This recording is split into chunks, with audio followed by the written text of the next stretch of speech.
Bueno, estamos aquí de vuelta, pasamos a la sección de entrevistas de cada semana y esta semana vamos a hacer como la continuación, por así decirlo, de la entrevista que hicimos hace 2 semanas a nuestro amigo Lucio Muñoz presentando su libro Euroáfrica, la inmolación de Occidente, y vamos a hacer la continuación de esa entrevista, pero por así decirlo vamos a ir atrás en el tiempo para estudiar la causa o una de las principales causas por las que los dirigentes de España y de Europa están importando masivamente millones de inmigrantes procedentes de otros continentes. Para hablar de este tema fundamental en nuestra opinión y que tantas veces hemos tocado ya en Aquí la Voz de Europa, está con nosotros el director general de la Fundación Renacimiento Demográfico, Alejandro Macarrón. Alejandro, ¿qué tal estás? Muy bien, mucho gusto en hablar con vosotros. Alejandro tiene un currículum realmente impresionante. Estaría aquí también leyéndolo toda la tarde, pero a efectos de la entrevista, lo que nos interesa es que Alejandro Macarrón ha escrito este libro que se llama El suicidio demográfico de España. Un libro que escribió hace casi 10 años, pero que ha resultado realmente profético. Coméntanos, Alejandro Macarrón, ¿qué te llevó a escribir este libro? Pues yo no soy demógrafo profesional. Yo me dedico a asesorar a empresas para ver pues dónde pueden hacer mejores negocios o dónde pueden tener riesgos potenciales. Pues analizo números, tendencias, ves diversas cosas, ¿no? Y empecé a estudiar este tema pues con esa mentalidad, ¿no? Es decir, oye, por casualidad, sabía que había un problema de que nacían pocos niños, que se hablaba de que habría un problema con las pensiones, porque llevamos años diciendo que las pensiones pueden ser un problema en una sociedad envejecida, pero lo que no era consciente es de la profundidad del problema y también de la inmediatez, que esto no es un problema para dentro de 50 años, es un problema que ya está aquí, lo que pasa es que va a ser cada año más grave. Y luego, hablar de profetizar, realmente en este campo es uno de los campos más predecibles. La demografía de dentro de 30 años, de todos los que hemos nacido, ya está prácticamente escrita, porque se sabe más o menos, con poco margen de error, cuánta gente se va a morir. Los españoles emigramos poco. Es menos incierto la inmigración extranjera, hay más incertidumbre, pero desde luego los españoles, por así decirlo, nativos, se sabe muy bien qué va a pasar. Y luego se sabe en demografía que si nace un número de niños insuficiente para lo que se llama el relevo generacional, pues que la siguiente generación de personas de un país, de una nación, de una ciudad va a ser más reducida. En concreto, en España nacen un 40% aproximadamente menos de españoles cada año de los que harían falta para que dentro de 30 años hubiese la misma cantidad de personas en edad de tener hijos, y luego dentro de 50 años, pues serán los de 50 años los que será un 40% menos. O sea, un país se va vaciando de jóvenes y por tanto se va quedando con una proporción mucho más alta de personas mayores y ancianos si no nacen jóvenes, ¿no? Y eso, por eso te digo que no hacía falta ser un verdadero profeta. De hecho, yo soy ingeniero, pero la matemática que yo he utilizado para este libro y trabajos posteriores es la de un niño de 11 o 12 años.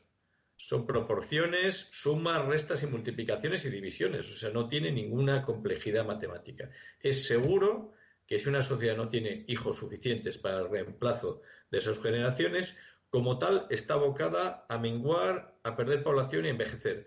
Y luego otra cosa, de la que hablaremos supongo, es si eso se puede compensar o no con inmigración. La respuesta es que en ningún país se ha compensado perfectamente. Parcialmente se puede compensar si se gestiona bien la inmigración, cosa que no es nada fácil, y si se gestiona mal la inmigración, creas otro tipo de problemas que son los de integración de población, digamos, con otras raíces culturales.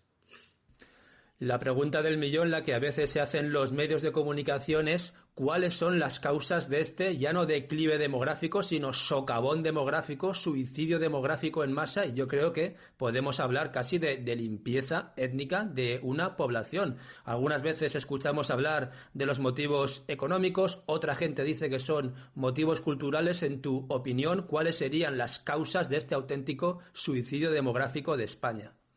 Vamos a ver, hay diversas causas y hay una que no es mala, que es que ahora la mortalidad infantil y juvenil es prácticamente cero.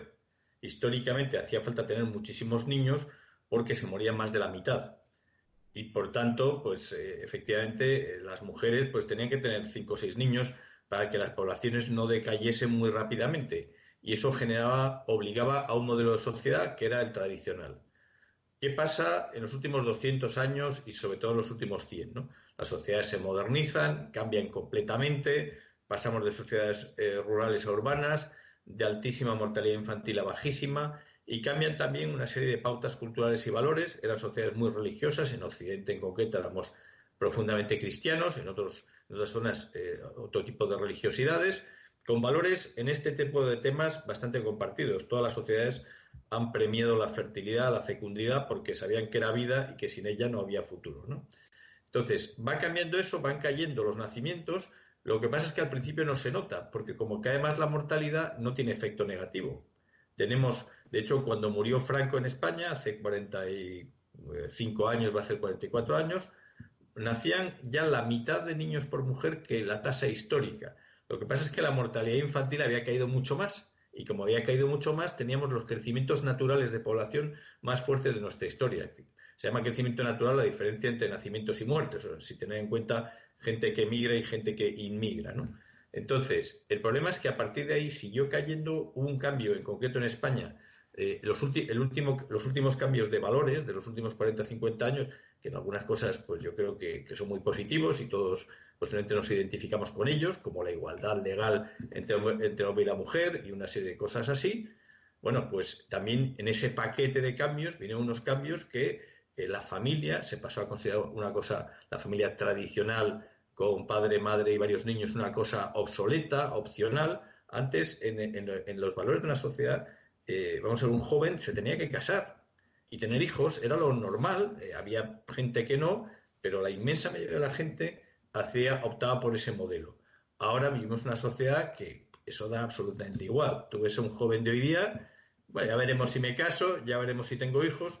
Entonces, ¿qué les pasa a muchos? Que cuando quieren hacer eso son demasiado mayores. Se casan, si es que se casan demasiado tarde, tienen hijos demasiado tarde. Pero es que además de todo eso se genera una serie de políticas. Desde luego, vamos a ver, las élites de casi todos los países, de las sociedades, han sido natalistas porque sabían que la población era una riqueza de los países, de hecho era la principal riqueza. Eso, desde luego en España, y no solo en España, dejó de ser así hace algunas décadas, ¿no? A los poderes públicos parecía que les daba exactamente igual, vamos, les daba tan igual que cuando en España llegamos a tener el menor número de hijos por mujer del mundo, ya no es así, ahora estamos entre los más bajos, pero no el menor, es que no les importó absolutamente nada. Es decir, oye, que es que tienes una sociedad estéril que si sigue así, desaparece. No les importaba nada. Entonces, lo que decía es que los poderes públicos han hecho una serie de cambios legislativos en materia de familia, de divorcio, de aborto, de anticonceptivos, de muchas cosas con incidencia en este tipo de cosas que no han tenido en cuenta las circunstancias relacionadas con que nacían pocos niños. Con lo cual, entre ese tipo de valores que no tienen que ver con la política y los valores que tienen que ver con la política, y sobre todo que la política tiene la obligación de velar por el bien común, o sea, las personas individuales debemos ser buenos ciudadanos, pero vivimos de nuestro trabajo, hacemos nuestro trabajo. Pero el político es un profesional del bien común. Por tanto, usted, señor político de cualquier partido de los últimos 40 años, usted tenía la obligación de haber entendido que esto era un problema y tenía la obligación de haber por lo menos dado la voz de alerta e intentado procurar que eso no fuese así. No han hecho absolutamente nada. Y luego lo que llamamos la sociedad civil, porque no solamente los políticos influyen y mucho en una sociedad, influyen los medios de comunicación, los intelectuales, la gente con más dinero, los grandes empresarios influyen mucho, ¿no? En general, todos han estado ausentes de este debate. Todos. O sea, no les ha importado nada. Entonces, el resultado es el que tenemos. Una sociedad que está en ese proceso de suicidio demográfico y que, insisto, no solamente la española, pero claro, yo me tengo que preocupar sobre todo si soy español de mi país. Luego me gustaría que el resto del mundo pues también vaya bien, pero lo primero es mi país. Bueno, es como mi familia. Yo quiero que todas las familias vayan bien, pero primero la mía. Bueno, pues si mi familia va fatal en un tema que es tener hijos, mi familia España, y no les ha importado nada, pues claro, el problema se ha ido agravando y agravando y agravando. Y así hemos llegado a donde hemos llegado, ¿no? Ahora mismo, por ejemplo, en el año 2018, comparado con 42 años antes, nacieron un 60% menos de hijos de madres españolas. Y añadiendo los hijos de inmigrantes, hemos perdido prácticamente la mitad de los nacimientos. Vamos a ver, si hay una frase que se dice habitualmente, y es verdad que los niños son el futuro de un país, a menos niños, menos futuro. O sea, punto. Entonces, un país donde nacen un 60% menos de niños de ese país que hace 40 años, pues a igualdad de otros factores se puede decir que tiene un 60% menos de futuro. Bueno, es tremendo, ¿no? Y sobre todo es tremendo que no se reaccione, ¿no? Sí, no solo los políticos no reaccionan ante este problema que debería ser, por la gravedad que nos estás describiendo, prácticamente la preferencia de una clase política, de una acción política, pero es que no solo no hacen políticas activas de natalidad, sino que hacen políticas activas de no natalidad, siguen fomentando cada vez más fácilmente el aborto libre, siguen fomentando estas formas alternativas de familia y de matrimonio que devalúan el matrimonio natural entre un hombre y una mujer, siguen potenciando la ideología de género, el feminismo que enfrenta a hombres y a mujeres, y de hecho parece que los políticos están empeñados, que su objetivo realmente no es fomentar la natalidad, sino destruir la natalidad. Una natalidad que antes has hablado de la tasa de sustitución, que está aproximadamente sobre 2 hijos por mujer. En España llevamos décadas y décadas en 1,2, 1,3 más o menos, y yo no sé, Alejandro Macarrón, si tu fundación, la Fundación Renacimiento Demográfico, ha hecho cálculos no solo del tema del aborto, sino que si habéis hecho cálculos en el caso de haberse llevado una política más o menos activa de natalidad. Tampoco estoy hablando de fomentar familias numerosas de 6, 7 y 8 hijos, simplemente con que en España hubiera habido una natalidad más o menos de 2 hijos por mujer durante los últimos 40 años, entonces, ¿cuántos niños de más habrían nacido? ¿Ese déficit demográfico lo tenéis calculado? Sí, aproximadamente es relativamente fácil de calcular, es cuántos niños habrían nacido si hubiésemos mantenido la tasa de fecundidad que había hace 40 años, que era un poco más alta de 2, era 2,7, 2,8, ahora habría aproximadamente 15, 16 millones, entre 15 y 17 millones más de españoles jóvenes y de mediana edad, niños jóvenes y de mediana edad, menores de 40 años. Pero con que hubiésemos estado en lo que tú comentabas, que es el nivel de reemplazo, que no es que te lleve a crecer la población, simplemente a mantenerte, pues habría fácilmente 8 o 9 millones más de niños y jóvenes, ¿no? Es una barbaridad de masa humana, de capital humano, de sociedad que no tenemos. Pero es que además, en lo concreto, saliéndonos de los grandes temas, podemos hablar de economía, que esto tiene efectos económicos clarísimos, hay un efecto que es el puramente humano, individualmente, o sea, las personas, la soledad que produce el que tú no tengas descendencia, o que si tienes hijos, tu hijo no tenga un hermano, o que tenga como máximo uno. Bueno, no está mal tener uno, que es decir, que está mucho mejor que no tener ninguno, pero antes lo normal era tener varios hermanos, ¿no? La familia típica, la familia media era de entre 3 y 4, y había unas familias, aparte de las súper grandes familias, pero había muchísimas familias de 4 a 7 hijos, ¿no? Donde había una vida tremenda familiar, y entonces en esos hogares pues no había soledad, ¿no? En España se ha multiplicado, desde 1970, se ha multiplicado por 6 el porcentaje de personas que viven solas. Era solamente una de cada 50 y ahora es pues 6 veces más en porcentaje, más o menos, ¿no? Entonces, ¿eso qué consecuencias tiene? Bueno, pues tiene unas consecuencias como decimos, la soledad es dura, de tristeza. La soledad tiene un coste en salud. Las personas solitarias enferman más porque, lógicamente, aparte que no tienen quien les cuide en algunas cosas pequeñas que luego se puedan agravar, pues en general comen peor también porque a lo mejor no guisan tanto, o sea, tienen un poco menos calidad de eso, pero además de eso, la soledad es muy cara económicamente porque en un hogar, cuantas más personas viven en un hogar, menos cuesta la vida por persona. Compartes la casa, compartes parte del gasto de luz, es fijo, consumas lo que consumas, parte del gasto de agua, en casi todas las cosas, por ejemplo, en desplazarte, ¿no? Ha habido ciudades, yo creo que en Madrid en concreto, se ha penalizado los vehículos de más de un cierto tamaño sin tener en cuenta cuánta gente viajaba en ellos. En concreto, los vehículos de familias numerosas.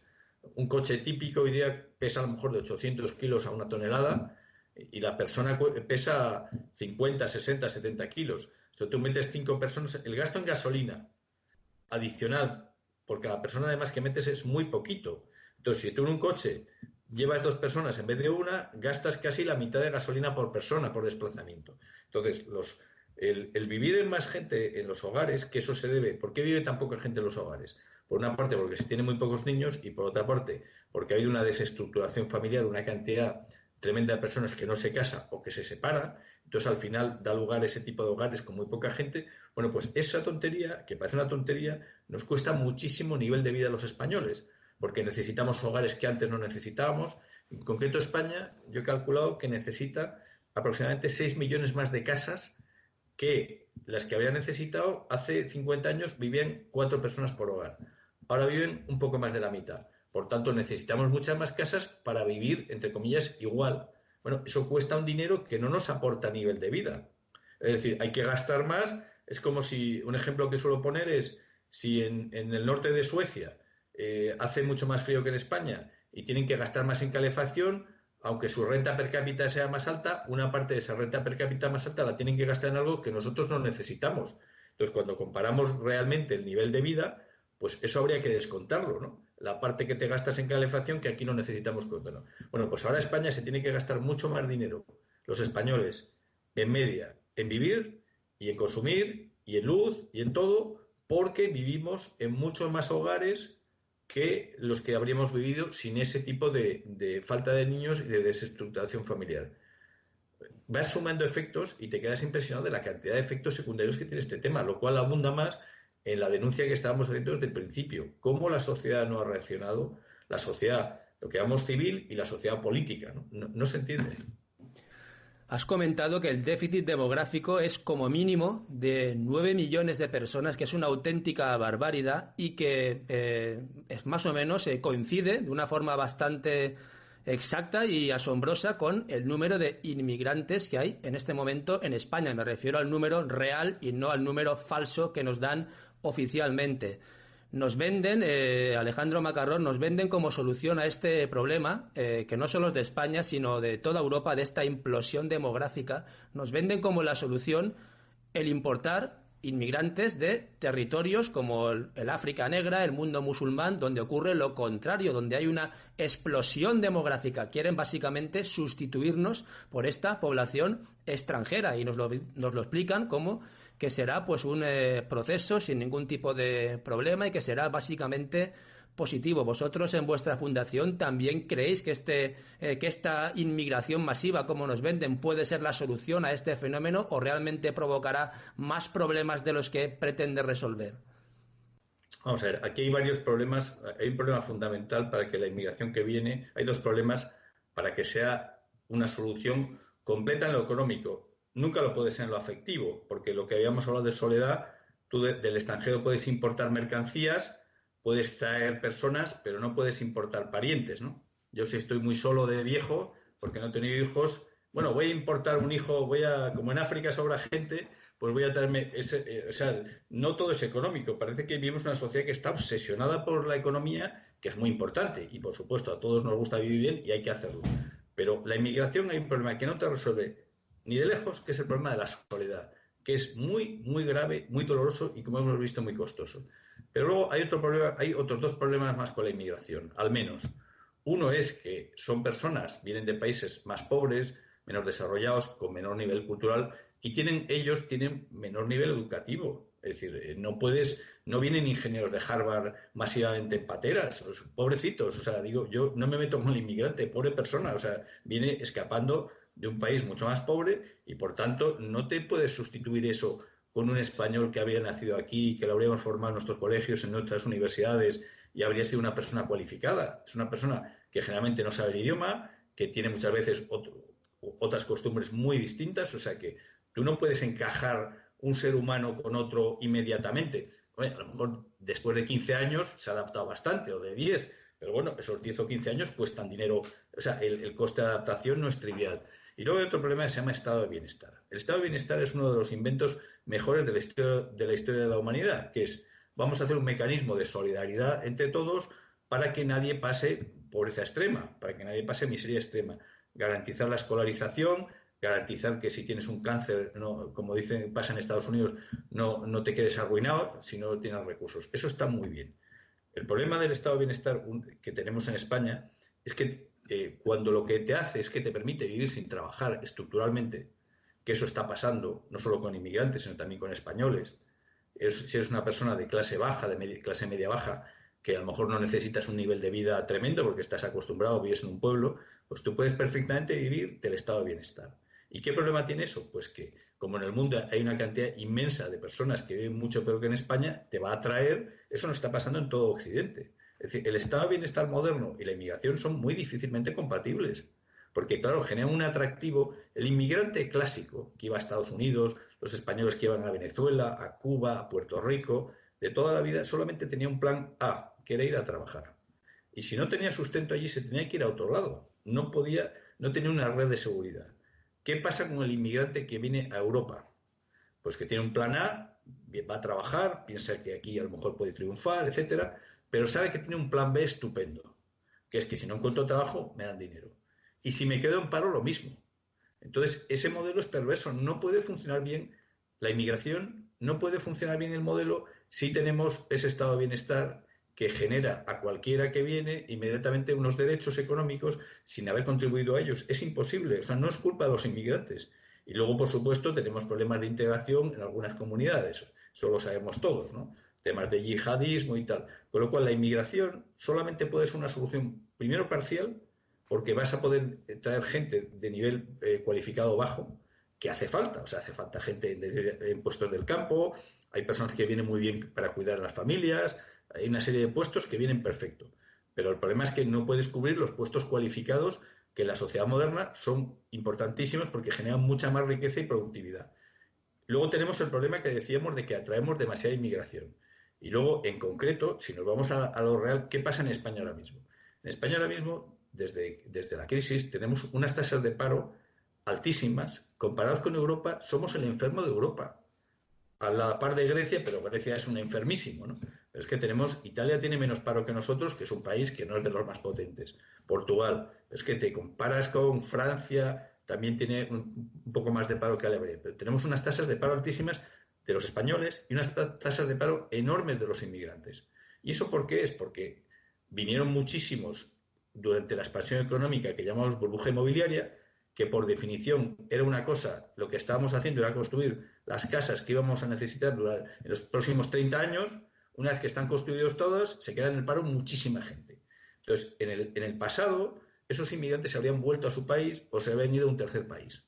¿Qué pasó aquí? Pues que como tenemos el estado de bienestar que tenemos, muchos de los que se quedaron en paro no se volvieron. Pero es que en cuanto a la crisis se pasó un poquito, cuando digo que se pasó un poquito es que volvió a crecer la economía, porque la crisis no se había curado.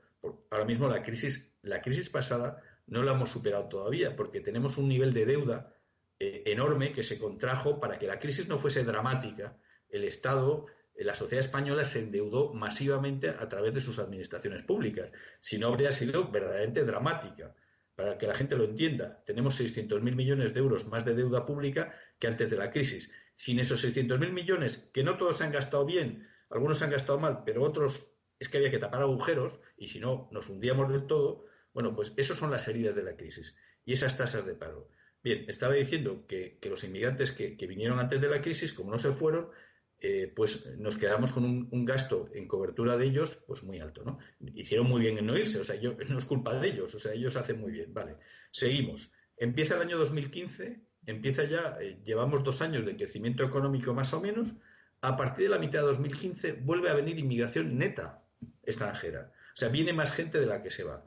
Hasta el punto que desde mediados de 2015 hasta finales de 2019 aproximadamente ha venido 1 millón más de inmigrantes netos. 1 millón más en un país que tiene unas tasas de paro tremendas y de los inmigrantes aún más. ¿Y por qué vienen? Pues por nuestro estado de bienestar. Es decir, ¿cuál es la inmigración virtuosa? Cuando en un país falta mano de obra, no hay paro, dices, oye, pues si hacen falta cubrir empleos, ¿cómo íbamos los españoles a la vendimia en Francia hace 50 años, 40 años, o Alemania? Eran economías más potentes, nosotros tenemos bastante población, precisamente porque teníamos bastante natalidad, eran países más ricos, pues perfecto, todos salimos ganando. No es el caso ahora aquí, o sea, no tiene sentido que venga inmigración masiva cuando tenemos unas tasas de paro tremendas. Entonces, por eso, resumiendo, la inmigración no ha sido la solución en ningún país. Otra cosa que no ha hecho la inmigración es parar el envejecimiento de la población. Lo ha suavizado. O sea, en media la población actual de España está menos envejecida que si no hubiese venido inmigrantes, pero no la ha detenido en absoluto. En ningún país la inmigración ha parado el envejecimiento de la sociedad. lo ha suavizado. Número dos, económicamente cubre bien un tipo de puestos de trabajo, no otro tipo de puestos de trabajo. Y si luego tienes un estado de bienestar como el nuestro en España, que posiblemente lo estamos haciendo peor que ningún país de Europa, vistas porque en otros países no tienen esas cifras de paro. En Alemania pueden tener ciertos problemas de integración de la inmigración, pero las cifras oficiales de paro no hay prácticamente desempleo. Los inmigrantes también tienen allí más desempleo que los alemanes, pero es que no tiene nada que ver con lo que estamos aquí. Es que aquí, vamos, parece que el dinero del contribuyente se regala, porque tenemos todavía, después de 6 años de crecimiento económico, unas tasas de paro de inmigrantes a lo mejor del 20%, de más del 20%, y de españoles del 13 o 14%, que claro, como nos acordamos del 27% o no sé cuánto que llevamos con la crisis, nos parecen poco. Pero es tela, ¿eh? En ningún país, en Estados Unidos, están en el 3% de desempleo. Pues con esta reflexión de Alejandro Macarrón terminamos la entrevista. Antes de hacerlo, Alejandro, coméntale a nuestra audiencia dónde puede conseguir tu libro El suicidio demográfico de España. Me alegro de que me hagas esta pregunta, como se suele decir en los medios. Es el suicidio demográfico de España, a ver si lo reeditamos, porque se editó hace 10 años, está, digamos, descatalogado, creo que venden alguno de segunda mano, pero escribí hace 2 años, publiqué un libro nuevo que era parecido, pero era para todo el mundo, se llama Suicidio demográfico en Occidente y Medio Mundo. Entonces, es el mismo, es muy parecido, pero es 7 años después, con más conocimiento del tema, con más datos, y además con una perspectiva más global y más amplia, ¿no? Como te digo, es muy parecido. Si uno ha leído uno, no es que haya leído el otro, pero tienen bastante en común, pero tiene de bueno además que está más actualizado. Y ese se puede comprar en Amazon.